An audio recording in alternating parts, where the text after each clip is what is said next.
नमस्कार, स्वागत है आपका हमारी वीडियो सीरीज हर मेनी शेड्स में। मेडिकल फील्ड सिर्फ डिसीज ट्रीटमेंट तक सीमित नहीं, यह केयर, सर्विस और रिस्पॉन्सिबिलिटी का काम है। तो आज हम मिल रहे हैं एक ऐसी वुमन से जो ट्रेडिशनल आयुर्वेदिक नॉलेज और मॉडर्न हेल्थ केयर सिस्टम दोनों को बैलेंस करके लोगों की हेल्थ और वेलनेस पे काम कर रही हैं। एक और वे आयुर्वेदिक डॉक्टर के रूप में रूट कॉज बेस्ड ट्रीटमेंट पर फोकस कर रही हैं और दूसरी ओर मेडिकल ऑफिसर के रूप में पब्लिक हेल्थ एडमिनिस्ट्रेशन और पेशेंट केयर की रिस्पॉन्सिबिलिटी निभा रही हैं। तो चलिए मिलते हैं डॉक्टर श्वेता रामावत से, जो कि सबसे पहले एक होम मेकर है, आयुर्वेदिक डॉक्टर हैं और एक रिस्पॉन्सिबल मेडिकल ऑफिसर भी हैं। तो डॉक्टर श्वेता रामावत जी, स्वागत है आपका हमारी इस वीडियो सीरीज में जिसका नाम है हर many shades. Thank you so much Babita the. I am so glad कि मैं इस पॉडकास्ट का हिस्सा हूँ और मैं आपसी शख्सियत, जो मुझे लगता है कि जो शेड्स हैं आपके सीरीज़ के, उसमें आप रेनबो की तरह हैं, यानी आपके सारे कलर्स मुझे लगता है बहुत इम्प्रेसिव हैं और मेरे फेवरेट्स हैं। Thank you so much. आज मॉर्निंग में जैसे आपने मुझसे कहा कि सपने वो जो रात को सोने ना दें, बड़ा अच्छा लगा मुझे। तो आप अपने सपने के बारे में बताइए कि एज मेडिकल ऑफिसर के लिए आपने कैसे शुरुआत की, क्या किया और क्या क्या स्ट्रगल्स आए आपको? बिल्कुल बबीता दी, सपना मेरा एक्चुअली मेडिकल ऑफिसर बनने का नहीं था, सपना मेरा ऑफिसर बनने का था। और उसके साथ प्रॉब्लम या वीकनेस कह सकते हैं मेरी ये थी कि मुझे जीके नहीं पढ़ना था। तो इसका सॉल्यूशन मैंने ये निकाला कि ऑफिसर भी बन जाते हैं और जीके नहीं पढ़ना पड़ेगा, इसके लिए मुझे मेडिकल फील्ड में जाना चाहिए। तो मैंने अपना BAMS किया। BAMS के बाद में मैंने MPPSC का वेट किया, पर जैसा पता है हम लोगों को गवर्नमेंट की स्कीम जैसी होती है, थोड़ा सा वैकेंसी स्लो आती हैं। तो उसके हिसाब से MPPSC जो है वो मेरे ग्रेजुएट होने के 3 साल बाद आई। 3 साल बाद आई, मैंने एग्ज़ाम दिया, पर अनफॉर्चुनेटली पेपर लीक हो गया।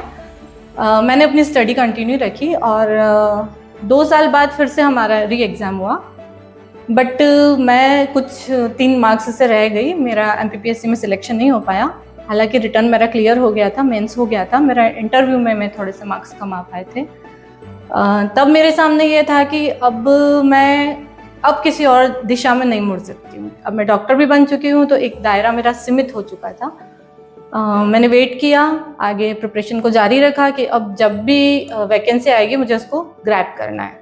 बट अनफॉर्चुनेटली जो मैंने बोला था कि मुझे जीके नहीं पढ़ना था, इस बार हमारी MPPSC के साथ में जीके ऐड हो गया।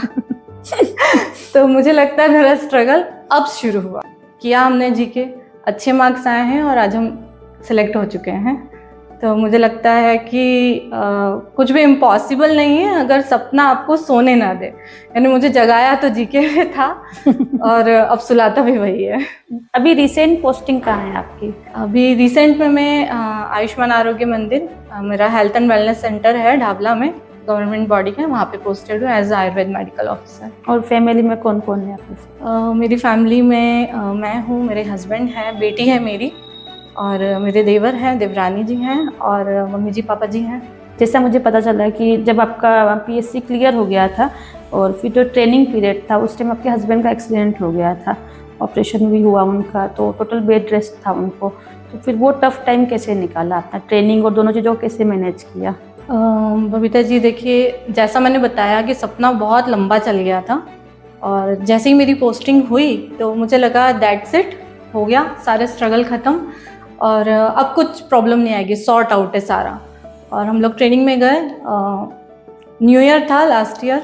1 जनवरी को हमने न्यू ईयर सेलिब्रेट किया। 2 जनवरी को थोड़ी पढ़ाई हुई ट्रेनिंग में, हम लोगों को 4 महीने का ट्रेनिंग था, उज्जैन गए थे हम। और 3 जनवरी को कॉल आता है कि फ्रेंड थे सर के, उनका कॉल आया रात में कि इनका एक्सीडेंट हो गया है, कौन सा हॉस्पिटल में ले जाना है। तो मुझे याद है कि मैं फ्रीज हो गई थी, मतलब मैं थी नहीं अब कि अब कोई प्रॉब्लम आ सकती है लाइफ में, या सोचा नहीं था अब आपने? हाँ बिल्कुल भी, मुझे लग रहा था कि अब सब स्मूथली चलेगा, पर ऐसा होता नहीं है, पार्ट ऑफ लाइफ है सारा। तो सबसे पहले मैं जैसे ही आई यहाँ पे, पूरे रास्ते इतना मुश्किल सफ़र था वो मेरा। आके जब मैंने देखा तो मेरे हस्बैंड OT रूम के बाहर थे और मैं उनके पास गई तो बस मैं आंखों से आंसू आने ही वाले थे और उन्होंने मुझे ये लाइन बोली कि डोंट वरी, ये ट्रेनिंग का हिस्सा है। सो जब मैं आई और जब हस्बैंड ने ये बोला, उसके बाद जब मेरी नज़र गई तो मैंने देखा कि हॉस्पिटल बेड के आसपास पूरी फैमिली, फ्रेंड्स, सारे लोग थे और मुझे देख रहे थे और आंखों से ये कह रहे थे कि डोंट वरी, हम हैं, हो जाएगा। लेकिन वहाँ पे जाके मैंने ये देखा, सोचा कि ईश्वर को कभी नहीं भूलना चाहिए। अभी भी वो हैं और साथ रहते हैं। जहाँ हम उन्हें भूलने लगते हैं ना, वहाँ वो अपनी प्रेजेंस फिर से याद दिलाते हैं। आयुर्वेदिक फील्ड में एज अ वुमन आपको अपनी जर्नी में क्या क्या प्रोफेशनल चैलेंजेस आए हैं?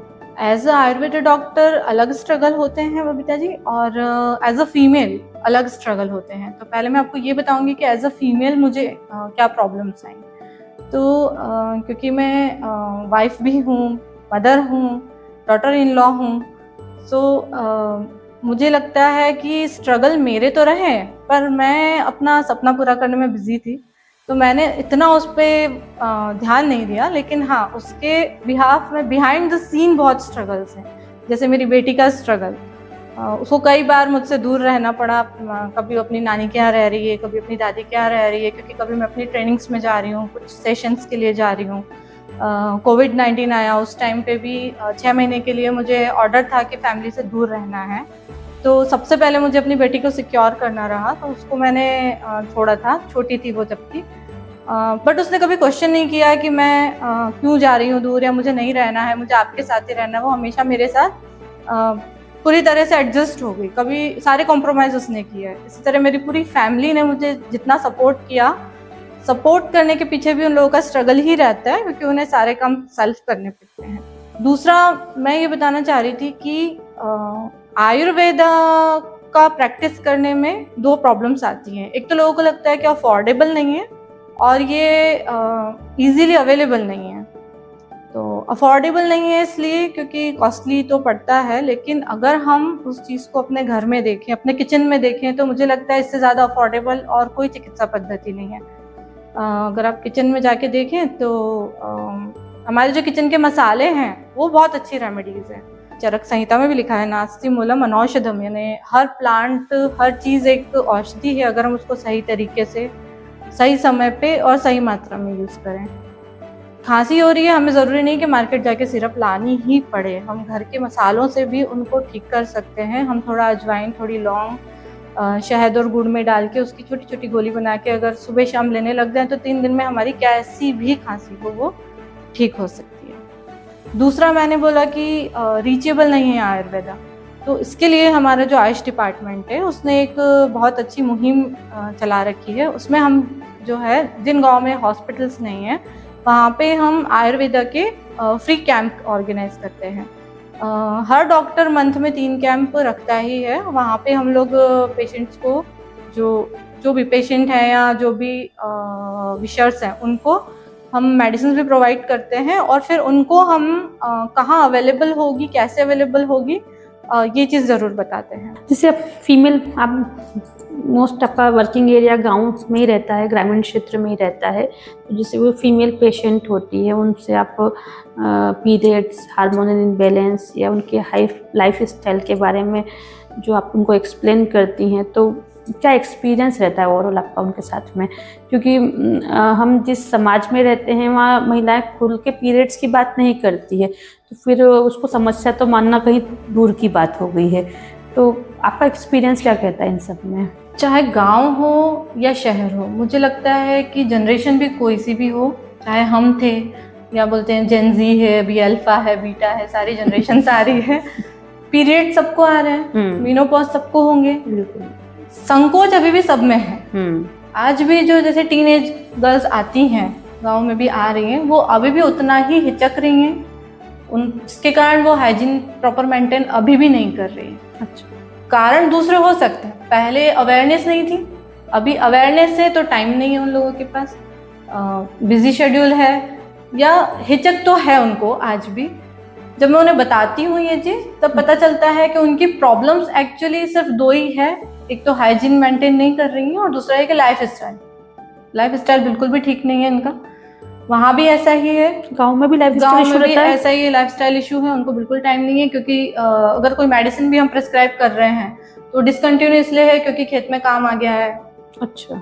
सुबह मॉर्निंग में जल्दी जाना पड़ रहा है, तो जो डे वाली मेडिसिन है वो नहीं ले पाए क्योंकि हम साथ में लेके नहीं जाएंगे। इस तरह का उनको रहता है इश्यूज। तो मैं उनको यही बताती हूँ कि अगर ये 2 चीज़ तुम मैनेज कर लोगी तो आगे जो प्रॉब्लम्स आ रही हैं, मेंस्ट्रुअल प्रॉब्लम्स भी आ रही हैं, वो बहुत हद तक सही हो सकती है। जैसे इतनी सारी रिस्पॉन्सिबिलिटी में आप खुद को मेंटली और इमोशनली बैलेंस कैसे रखती हैं? क्योंकि घर की भी मतलब पहले होम मेकर तो अपन है इसी, बेटी भी छोटी है, फिर जाना आना सब कुछ कैसे मैनेज कर लेती हैं और फिर इसमें इतना कूल कैसे रह जाती हैं? फिजिकली, मेंटली और इमोशनली में से मुझे लगता है बता दी कि मैं अपनी फिजिकल हेल्थ के साथ कभी कॉम्प्रोमाइज़ नहीं करती हूँ, क्योंकि मुझे पता है अगर मेरी फिजिकल हेल्थ थोड़ी भी डिस्टर्ब हुई तो मैं मेंटली डिस्टर्ब रहूँगी, परेशान रहूँगी और सारी चीज़ें टाइम पे नहीं कर पाऊँगी, जिससे कहीं ना कहीं मैं अपने आप को इमोशनली लूज फील करूँगी। इसलिए फिजिकली फिटनेस को मैं कभी कॉम्प्रोमाइज़ नहीं करती हूँ। जो सही है मैं वही करती हूँ, जितना सही है मैं उतना ही करती हूँ, ताकि मैं मेंटली भी स्टेबल रहूँ और काम रह सकूँ। क्योंकि सबको मुझे लगता है यही करना चाहिए, जितनी भी महिलाएं हैं, अगर वो कोई भी शरीर में तकलीफ है तो वो कूल तरीके से रह नहीं सकती, सारी चीज़ें हैंडल नहीं कर सकती, और ना ही उससे क्या होगा, उनके आसपास जो लोग हैं ना उस पर भी उनका इम्पैक्ट पड़ता है, थोड़ा नेगेटिव इम्पैक्ट जाता है और परेशान होते हैं सारे। तो पहली प्रायोरिटी मैं फिजिकल हेल्थ को देती हूँ, बस यही मुझे लगता है कि मेरा सीक्रेट है। मैम, आप आयुर्वेदिक फील्ड से हैं, तो कौन सी हर्ब्स महिलाओं के लिए बहुत ज़्यादा उपयोगी होती है? हर्ब्स, जैसे मैंने आयुर्वेदा पढ़ा है, उसमें चरक संहिता में भी लिखा है कि नास्ति मूलम अनौषधम, यानी कोई भी प्लांट ऐसा नहीं है जो औषधि नहीं है। तो अगर हमें तरीका सही पता है, यूजेस पता है, तो हम कर सकते हैं, लेकिन इतना नहीं पता होता है सबको। तो मुझे लगता है महिलाओं के लिए जैसे मोरिंगा है, शतावरी है, अश्वगंधा है, ये कुछ हर्ब्स ऐसे हैं जो उन्हें डेली टॉनिक के रूप में लेने ही चाहिए। इससे उन्हें अलग से हार्मोन पिल्स लेने की कभी ज़रूरत नहीं पड़ेगी, किसी अलग रेमेडी की ज़रूरत नहीं पड़ेगी, और फिजिकली प्रॉब्लम तो उनको बहुत कम आएंगे, इन्हें स्टार्ट ही नहीं होंगी अगर वो टीनेज से ही लेना चालू कर दें। क्यों हम महिलाएं बोले, हम लड़कियों से ही शुरुआत करते हैं। तो अश्वगंधा, शतावरी हुआ, मुलेठी हुआ, और तुलसी, कुछ नहीं तो 5 तुलसी के पत्ते ही खा लिए जाए। जी मैम, जैसा कि आपने कहा कि हर्ब्स बेनिफिट्स देती हैं, तो हमारी भी एक हर्बल इंडस्ट्री है श्री दिव्यानंद हर्बल्स करके, SD हर्ब्स, उसी के नाम से हमने चैनल का नाम SD ट्यून रखा है। यहाँ हम बेस्ट क्वालिटी का एक्सट्रैक्ट बनाते हैं, और श्री दिव्यानंद हर्बल्स में हम रिसर्च ओरिएंटेड प्रोडक्शन फैसिलिटी पे वर्क करते हैं, जिसके जरिए हमारा प्रयास रहता है कि हम हर्ब्स को उसके मोस्ट इफेक्टिव फॉर्म में एक्सट्रैक्ट करके एक बेहतर सप्लीमेंट के रूप में एंड यूज़र तक पहुंचा सके। आपके अकॉर्डिंग जो आज की महिलाएं हैं, उन्हें ऐसे कौन से डिसीजन लेने चाहिए या कौन सा माइंडसेट अपनाना चाहिए जिससे वो खुद को एम्पावर्ड देख सके? जैसा मैंने अभी आपको बताया कि फिजिकली अगर स्ट्रांग रहेंगी तो डेफिनेटली मेंटली स्ट्रांग रहेंगी और इमोशनली स्ट्रांग रहेंगी से, क्योंकि कैपेबल रहेंगी। तो आज की महिलाओं के पास बिल्कुल टाइम नहीं है ये कहना तो गलत है। टाइम है, पर हमने क्या किया है, उस टाइम को दूसरों में डिस्ट्रीब्यूट कर दिया। जो टाइम हमने दूसरों को डिस्ट्रीब्यूट कर दिया है, उसी टाइम में से थोड़ा सा टाइम अपने लिए चुराना पड़ेगा। ठीक है, जैसे मान लो कि हमारे घर में इन-लॉज है, सुबह सुबह हम उन्हें गर्म पानी देते हैं पीने को, गुनगुना पानी दे रहे हैं, हम उनसे आधा घंटा पहले उठ रहे हैं, क्यों ना वो गुनगुना पानी हम तभी कर लें, थोड़ा पहले खुद पी लें, और उनको तो देना ही है। क्यों ना उस गुनगुने पानी में हम ग्रीन टी बैग डाल के रख दें, 5 मिनट बाद हम उसको पी सकते हैं। जब हम बच्चों को बस पर बिठाने जा रहे हैं, बच्चे बस में बैठ गया, क्यों डायरेक्ट घर आना है, एक राउंड हम अपनी कॉलोनी का लगा सकते हैं, मॉर्निंग वॉक हो जाएगी। अगर बस 10 मिनट लेट आती तो क्या हम बच्चे को छोड़ के आ रहे थे? नहीं ना, घर तो हम 10 मिनट बाद ही आ रहे थे। थैंक यू डॉक्टर श्वेता जी, आपने हमसे बात की, अपना टाइम दिया, और डेफिनेटली आपकी बातों से लोगों को प्रेरणा मिलेगी, वो अपनी लाइफस्टाइल में चेंज करेंगे, हर्ब्स को अपनाएंगे, हाइजीन को अपनाएंगे। Thank you so much.